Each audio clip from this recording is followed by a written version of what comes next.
Yesus, salam jumpa kembali dalam kasih-Nya. Saya berharap hari ini sahabat Kristus semua tetap memiliki, merasakan dan mengimani kebesaran dan kuasa kasih Tuhan Allah kita dalam Yesus Kristus.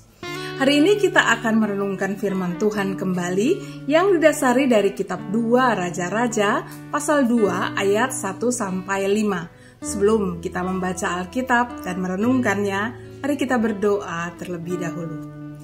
Ya Bapa, kasih setiamu tidak lepas dalam kehidupan kami. Ketika kami sendiri ataupun ketika kami ada bersama-sama dengan sahabat yang lain semua. Kami mohon Tuhan penyertaan-Mu terus untuk kami selalu menghayati dan memaknai kehidupan kami dalam penyertaan kasih Tuhan.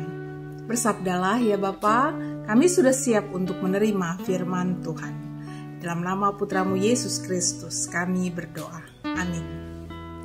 Sahabat, inilah bacaan dari 2 Raja-Raja pasal 2 ayat 1-5. Menjelang saatnya, Tuhan hendak menaikkan Elia ke sorga dalam angin badai. Elia dan Elisa sedang berjalan dari Gilgal.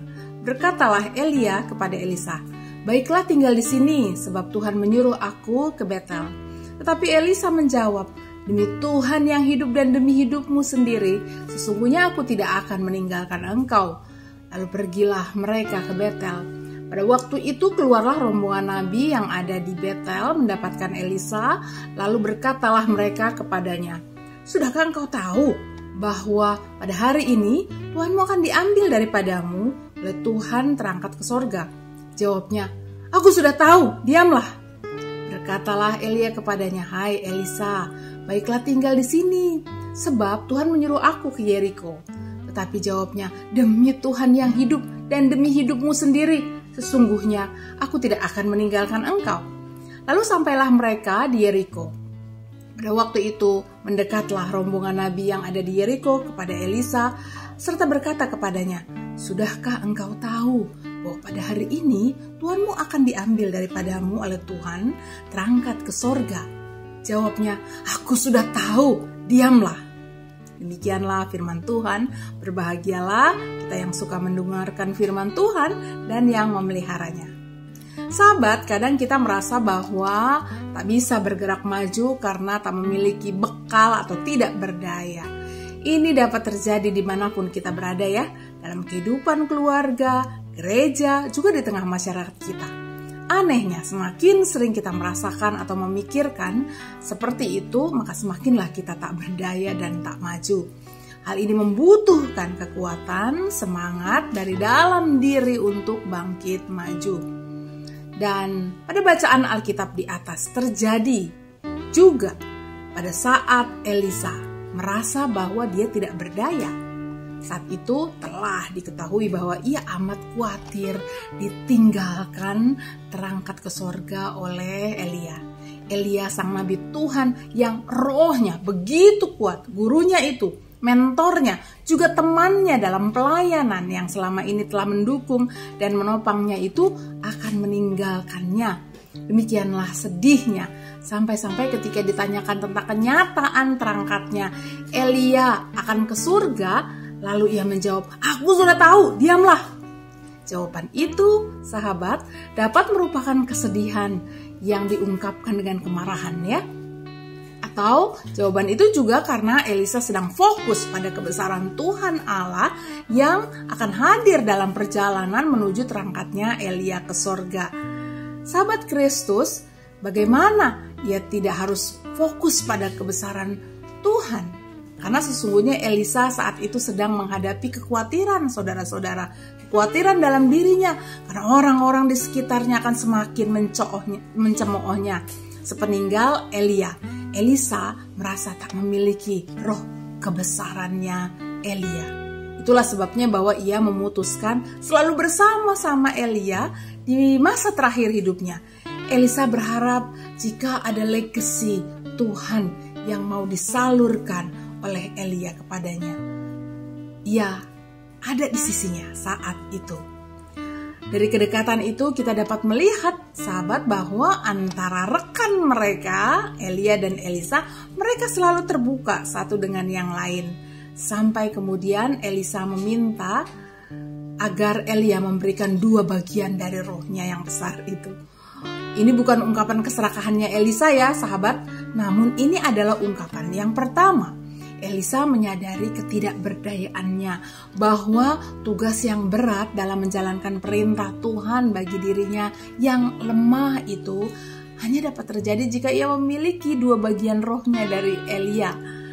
Ini juga menunjukkan bahwa yang kedua, Elia memang merindukan untuk dapat menghadapi segala tantangan agar dapat tetap fokus menjalankan panggilan Tuhan. Singkat kata, dalam bacaan selanjutnya nanti dibaca ya, sahabat semua, Tuhan pun lalu mengabulkan permohonannya Elisa. Walau tantangan tetap ada di sekitarnya, ternyata Tuhan tetaplah menjadi penguasa yang besar untuk memampukan dan menguatkan Elisa memenuhi panggilan Tuhan. Tak ada yang mampu menahan berkat Tuhan. Walau Elisa dipenuhi dengan mereka yang berjiwa egois, suka merendahkan, sebenarnya tanda mereka tidak memiliki sukacita Tuhan dalam hidupnya ya. Tapi Elisa tetap fokus pada panggilan Tuhan dan ia menjadi hamba yang dipakai oleh Tuhan.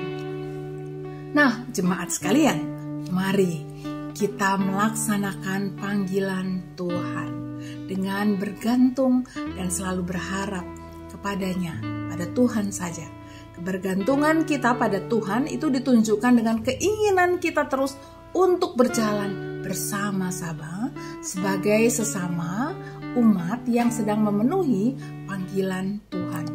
Dalam kebersamaan yang akrab dan bersukacita, kiranya kita juga suka untuk saling berbagi, saling mendukung, saling memelihara seperti Elia dan Elisa. Setelah itu terjadi, kita minta selalu kebesaran dan kuasa Tuhan yang akan melengkapi kita. Tuhan Allah bisa memenuhi kebutuhan kita dengan berbagai macam cara. Lewat hasil usaha kita kah, ataupun lewat berbagai anugerahnya yang mengalir terus. Tapi yang terpenting bahwa tugas kita sekarang adalah berjalan bersama dalam kasih dan kerinduan untuk saling berbagi, saling mendukung satu dengan yang lain. Nah sahabat, mari berjalan terus bersama dan bergandengan tangan. Tuhan memberkati kita dalam memenuhi panggilan di kehidupan ini. Mari berdoa. Kami bersyukur ya Bapa, karena kami boleh meyakini terus Engkau tidak pernah meninggalkan kami.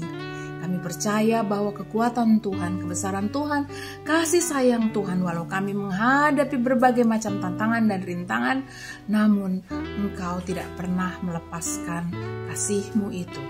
Kami bersyukur dan kami hanya mau bergantung, berharap, dan meminta kepadamu saja. Terima kasih ya Bapa. Kami berdoa di dalam nama Putra-Mu, Yesus Kristus. Amin. Sahabat, sampai jumpa. Tuhan memberkati.